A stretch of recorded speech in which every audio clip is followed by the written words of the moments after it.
Anti-Semitism goes back to the very beginning of Jewish settlement in North America. When Jews come to New Amsterdam in 1654, Peter Stuyvesant wants to exclude them, and his letters to the Dutch West India Company justifying excluding the Jews are full of anti-Jewish rhetoric. So, as in so many other periods of American Jewish life, you find anti-Semitism, but you can also find its opposite.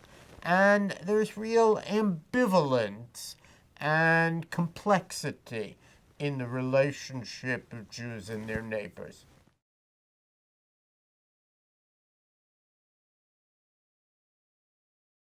What's so fascinating about that period is that the term Jew wasn't only used for people who were of the Jewish faith.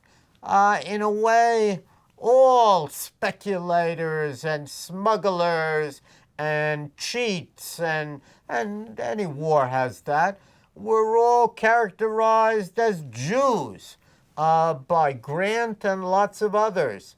And the assumption was if you caught a smuggler, oh, you caught a Jew. Were there Jewish smugglers? No question. Lots of Jews were peddlers who obviously traveled and knew how to smuggle. But on the other hand, we know that vast numbers of soldiers in Grant's own army were smuggling. There was a tremendous amount of money to be made smuggling in both directions. We do know that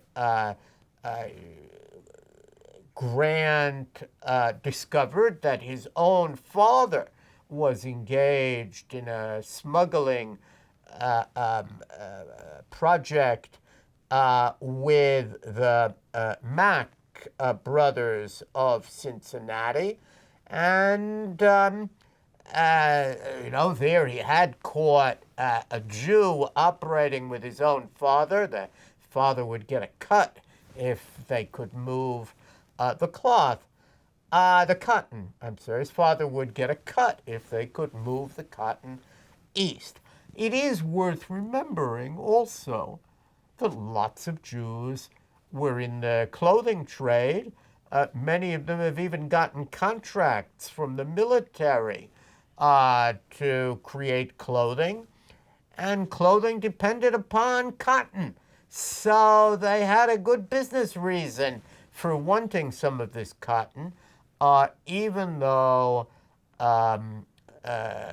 Ulysses S. Grant and others in the military believed that if you could put an end to smuggling, then the South would not be able to continue the war. They wouldn't have supplies, they wouldn't have money, they would have to surrender. So fascinatingly, there were forces within the Union who understood, hey, we need some of that cotton for all sorts of things. And indeed, there was a little bit of concern, even on the part of Abraham Lincoln, that if you fully cut off the cotton flow, foreign countries like England might even get involved in the war. On the other hand, you had generals who felt that if only we could staunch the movement of cotton, the war would end much more quickly. Jews were involved in smuggling, so were lots of other people. But from Grant's perspective, and actually from the perspective of many newspapers, anybody you caught must have been a Jew, whether they were actually Jewish or not.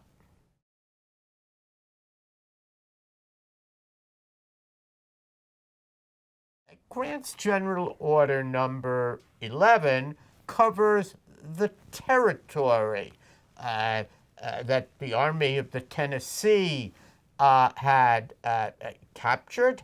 It's a significant amount of territory, but it's perfectly clear that lots of people either never got the order or never heeded the order. After all, the order is reversed by Abraham Lincoln very quickly. So, for example, the largest Jewish community in Grant's territory is Memphis, and there's no evidence that Jews were expelled from Memphis. My own theory is that the cutting of the telegraph lines by the Confederate kind of terrorist General Forrest soon after the order was issued meant that lots of people never got the order. So had the order been received and acted upon, then it's conceivable that hundreds, perhaps thousands of Jews would have been affected. But in reality, only a small number of Jews are known to have been affected. Some really in Mississippi, where the order was given, and a larger number in Kentucky, in Paducah, which is the most important community where we know that the order was finally received. It took a while to get there, and not only received, but actually acted upon, and that Jews were expelled. And my guess is that if the same had happened in lots of other communities, we would have more accounts. Almost all of the accounts that we have of Jews told they have 24 hours to up and go are from Paducah.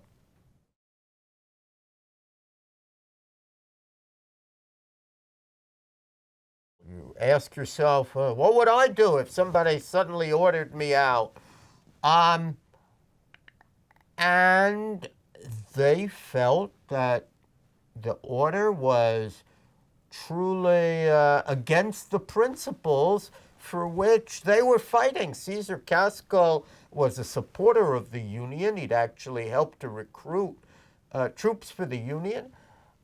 So since the order said you can't appeal to General Grant, Caesar Casco felt he was going to go and appeal to Abraham Lincoln.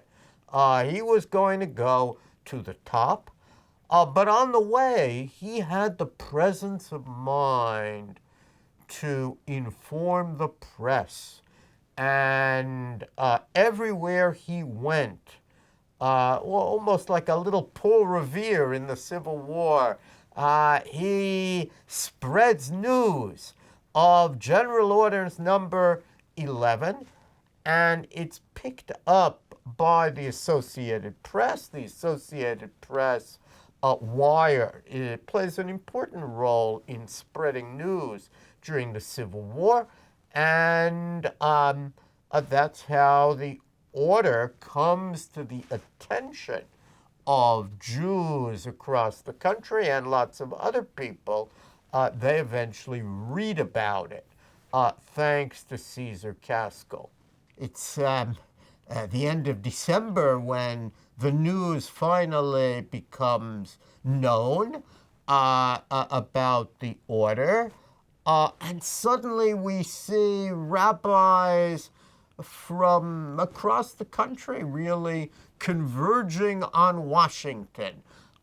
It was, I think, well understood that this was unprecedented, and an expulsion of Jews sounded like something the Jews knew from Europe and of days past. That was the very opposite of the way they imagined their place in America. So it was an unprecedented threat.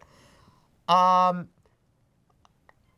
the unity only lasts for that period of time until they learn Abraham Lincoln has reversed the order. And then, of course, there's a disagreement. Should we all go home and just say we weren't needed?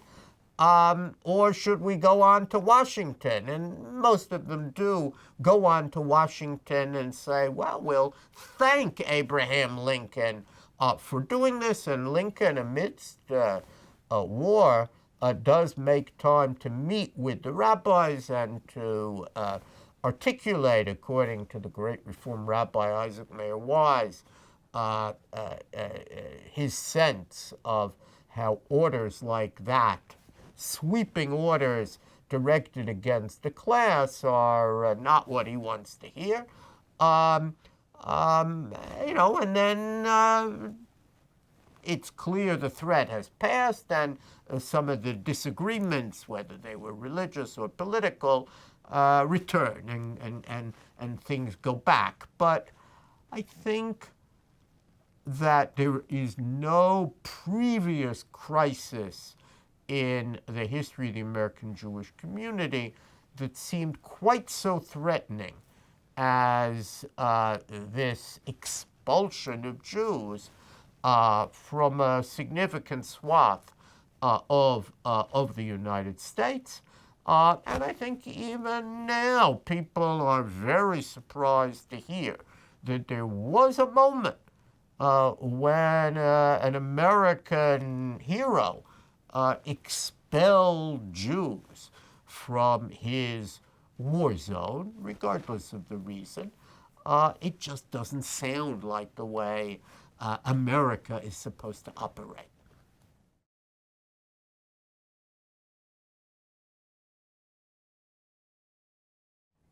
Grant well understood that when an order comes from the President of the United States, your job is to salute and carry it out. And so we do have an order from General Grant saying that per the order of the President of the United States, General Order number 11 is overridden and not to be enforced. And it took a little while until news of that came through, but we certainly know that Caesar Castle goes back to Paducah. And in fact, apparently his home was untouched when he returned, suggesting both that not much time had passed, but also that there was some resistance to the order. And we do know that there were folks in the military who objected to Grant's sweeping order. Later, when it's explained to Grant that, had he expelled smugglers, people would have understood. But the problem was Jews as a class, and Abraham Lincoln made clear that he doesn't like to hear of a class being singled out on account of a few sinners, as he put it. And it's pretty clear that General Grant, looking back, viewed this as a blot on his record. His wife, in her memoirs, calls the order obnoxious and tells us that her husband thought that he was properly reprimanded. And Grant himself leaves the episode out of his very remarkable memoirs, and his son Frederick, who worked with him, reported that he asked his father, shouldn't we say something? And his father said, the less said about that order, the better.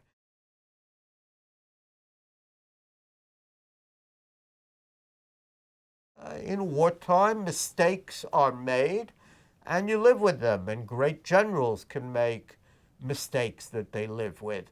But I think looking back, Ulysses S. Grant viewed it as a blot. It brings him much criticism when he runs for president in 1868, which is when the issue really becomes a national issue, and people who may not have paid attention in 1862 certainly hear of the order. And when Grant is elected, one of the first things he does is say, I do not stand by that order. That was an apology. It appeared in probably every major newspaper in the United States. And that's really something. We don't hear Nicholas apologizing for the pogroms or Ferdinand and Isabella apologizing for expelling the Jews. But here's a man who's just been elected who pens that apology, and more significantly, when it comes time to make appointments, Grant makes clear that he's going to appoint Jews. He has a Jewish advisor.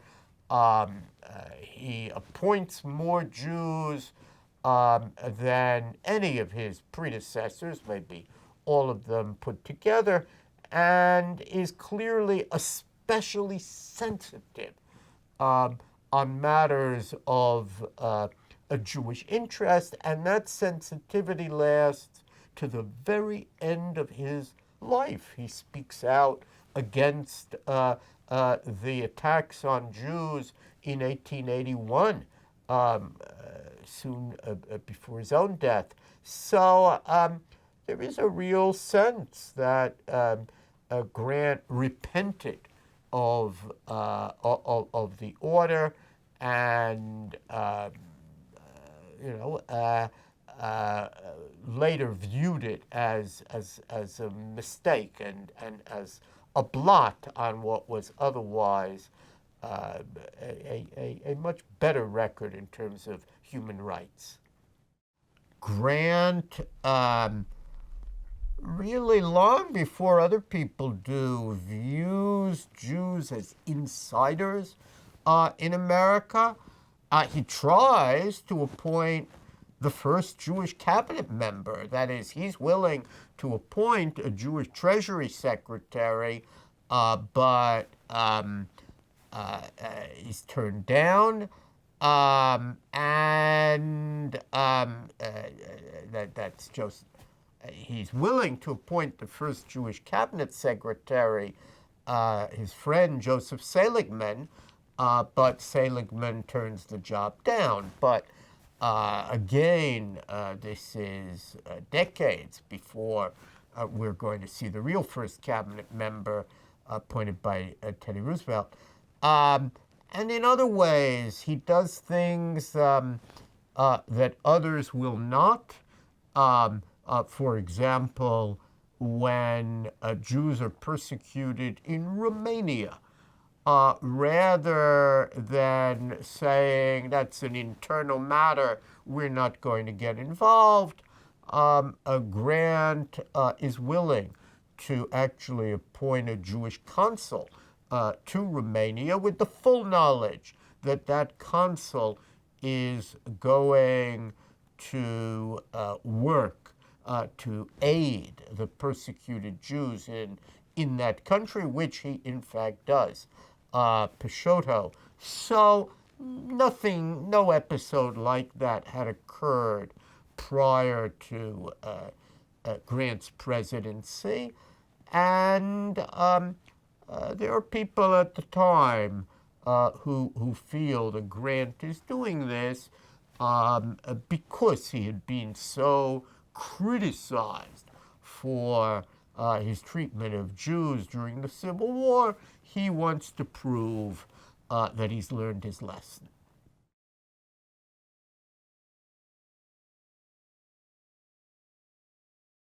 The order is forgotten in the 20th century when Grant's reputation sinks like a stone because of the historians, they're known as the Dunning School of Historians, who blamed Grant for Reconstruction, who argued that Grant's sympathy for African Americans was disastrous for the South, and who really muddied Grant's reputation for much of the 20th century. He was portrayed as drunk, as incompetent, and as fiercely anti-Southern. So when that happened, there were Jewish textbooks that piled on and said, yeah, not only that, but he was bad to the Jews. And there were Catholic textbooks that pointed out that he also said some unhappy things about Catholics. And, there was a kind of consensus at that time that Grant was one of our worst presidents.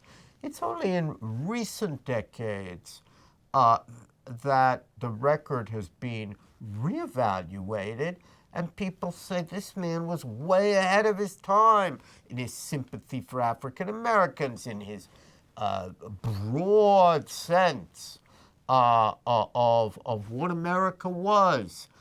Blacks, whites, Jews, Christians. He's really the first to kind of articulate Catholic, Protestant, Jew, an idea that we don't really see taking hold until World War II and afterwards. And there is a sense that in many, many ways, Grant was ahead of his time, and that indeed it's rather tragic that some of the direction that Grant was moving in was reversed after 1877. Maybe the history of civil rights and of race relations in the United States would have been very different if we had maintained some of Grant's policies. And recent biographies of Ulysses S. Grant have really transformed our sense of his presidency and really his attributes. And he's viewed much more positively, and his ranking has gone way up in the ranking of presidents in recent years. We now realize that General Order Number 11 was an exception to what was otherwise a very positive record in terms of his own personal relations with Jews and his public actions in appointing Jews to office.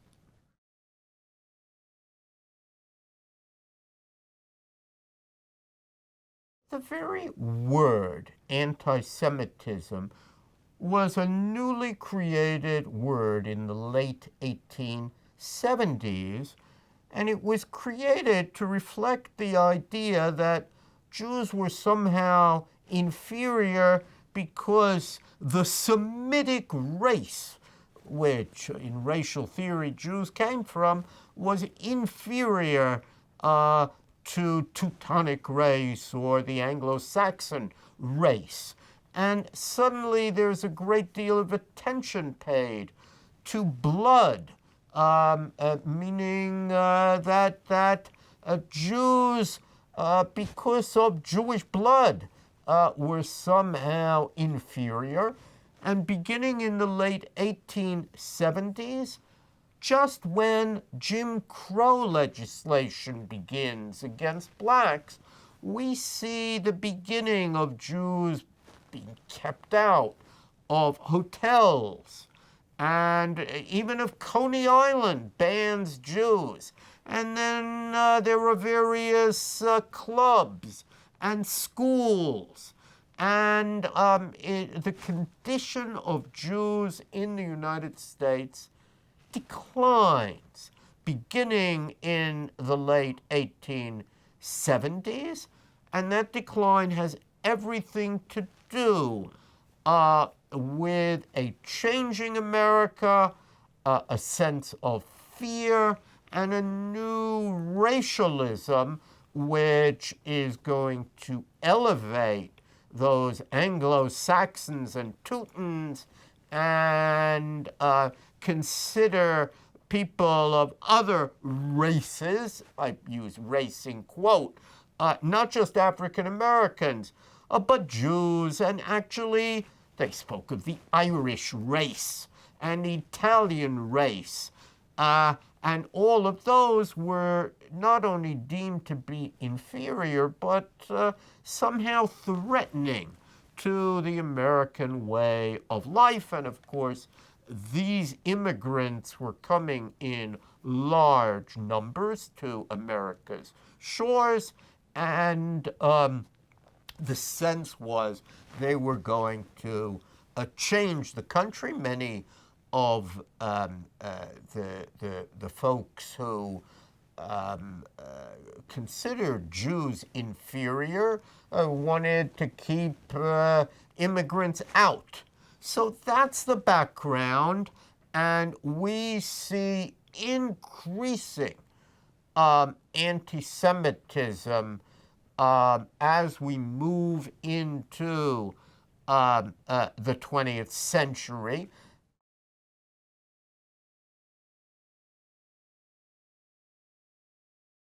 It is obviously important that Leo Frank is living in Atlanta. He's himself not a Southerner, so it's a kind of double outsiderness. Here's this man who has grown up in the North. He went to Cornell. He's come to Atlanta to be involved in and really to manage a family business. But Atlanta itself is symbolic of the new South, a changing South, quite different from the people who worked in many of these factories, who really had formerly been on farms, and with the economic crisis of the South, they had come into these strange cities. So there are lots of symbols there, and the death of a 13-year-old girl who's apparently been raped, murdered, she's representative and symbolic of true Southern virtue, whereas the Jew is the outsider who is threatening all of the values that the South holds dear. And of course, from the perspective of Jews, what made this so very frightening was, many of them thought they'd been accepted into white Southern society, and that the only difference was that they were Southerners of the Jewish persuasion instead of being Christian. And suddenly they find that a populist like Tom Watson is questioning whether they are white at all and asking whether indeed Jews are a threat to Southern society. To some extent, it's the aftermath still of the Civil War. Are these Jews and are those who are supporting Leo Frank carpetbaggers? Are they Northerners who are threatening the values and reputation of the South? That at a deep level is what Tom Watson is saying. And I think for Jews it was a terrible trauma. We know that following the lynching of Leo Frank, and remember, we now know, and I think people knew at the time, that the lynching was carried out by leading citizens who felt that the judicial system wasn't working, and they took matters into their own hands. But of course, the very fact that it was a lynching suggested that Jews were henceforward to be treated the way African Americans had been treated, and lots of Jews leave Atlanta. Many of them will return. They view it as a kind of temporary madness that took over society. Many will return months later, and then the event is not spoken about. Like many a trauma, it is internalized. But lots of people in Atlanta were amazed that they'd lived there their whole life. They'd never heard of Leo Frank until years and years later, when it returns to the newspapers. And they hadn't heard about it really because I think the trauma was such that the less said about it, the better, much like children of Holocaust survivors, some of whom tell us their parents didn't speak about this for 40 years. It was there. They just couldn't speak about it. And that sense, maybe America wasn't what we dreamed it was about. Maybe we're all at risk. Maybe we're not really accepted by our neighbors. Maybe this could happen to us. That was a great fear, a great trauma, and almost unspeakable.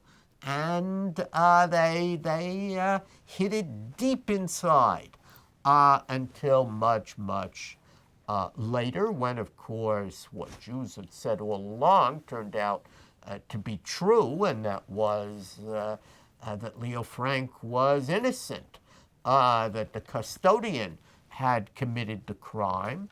But there was, I think a deep sense of unease of what does this lynching really portend.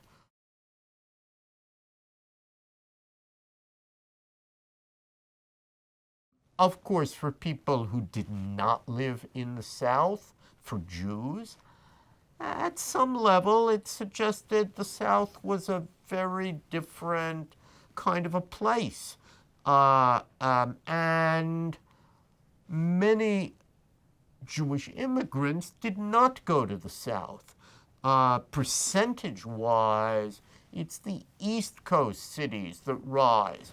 And then actually we see the West Coast cities rise.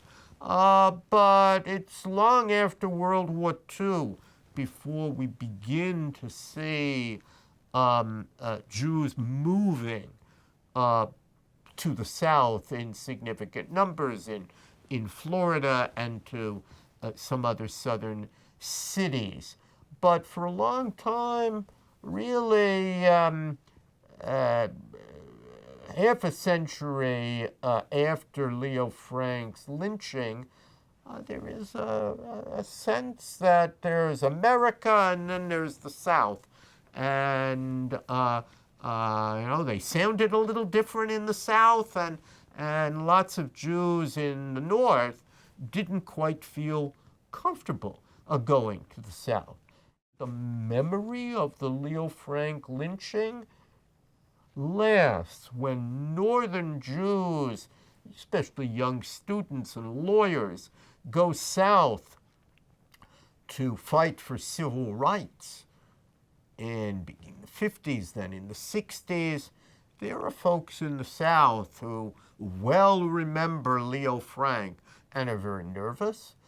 And of course, even in the 50s, we begin to see the Ku Klux Klan targeting synagogues and even the homes of Jews who were sympathetic to African Americans.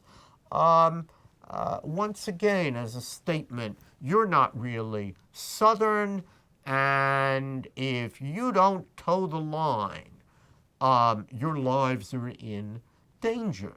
Almost 60 years to the day before the attack on the Tree of Life Synagogue in Pittsburgh, the temple in Atlanta, the most important Reform congregation, it was known as the temple in Atlanta, was blown up by a bomb. Now, it so happens the bomb went off largely because of how bombs were made in those days. The bomb went off at 2 in the morning. So while it did vast property damage, it didn't kill people.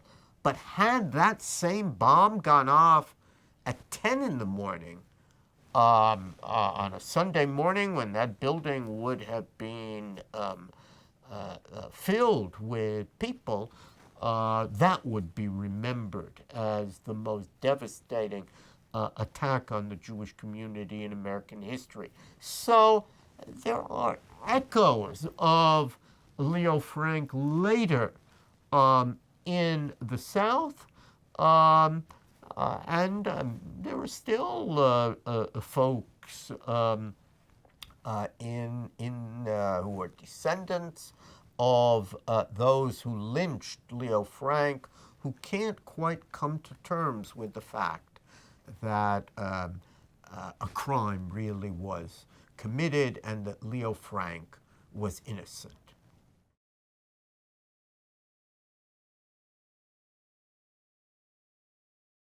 Jews, for much of their history, have been the most important non-Christian faith, non-Christian religion in the United States. Even at the time of the American Revolution, when the founders were in Philadelphia, there was a significant Jewish community in Philadelphia. And the founders discovered not everyone is a Christian. And the presence of Jews, even if their numbers are not vast, has, I think, worked to ensure that America doesn't become a Christian country. They were always there reminding people, some of us are not Christian. We consider ourselves good people. We believe in God, but we have a different religion.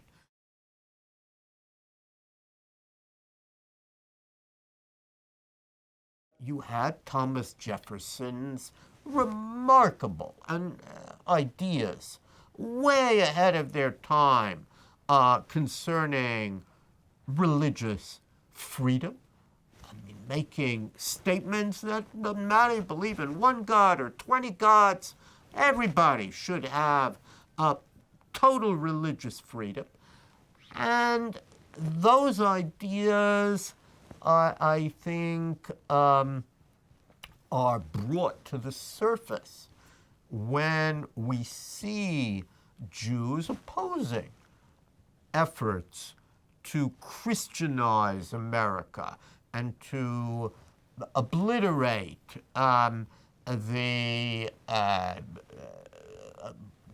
what some would call the wall of separation between religion and state.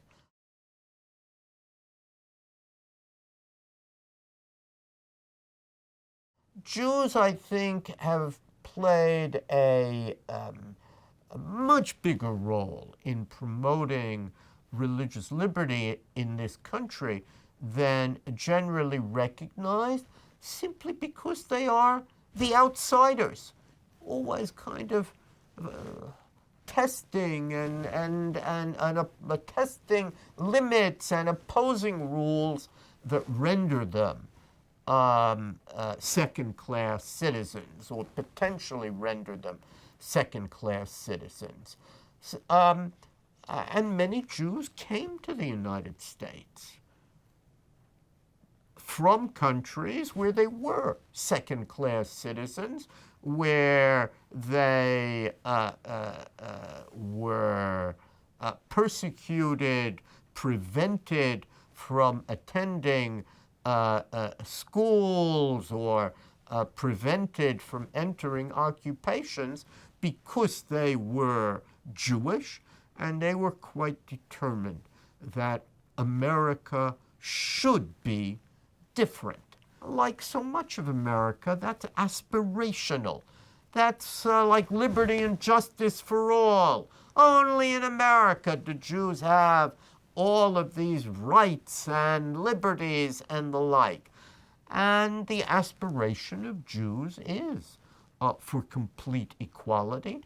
It hasn't always happened. There are significant exceptions and blots on the American record, but the aspiration, which I think Jews in particular have reminded their fellow citizens time and again, the aspiration really is that there will be religious liberty for all Americans, Jews included. Even those who've been in America for a very long time know the fate of other Jews in other places and want to make sure that America truly will be different.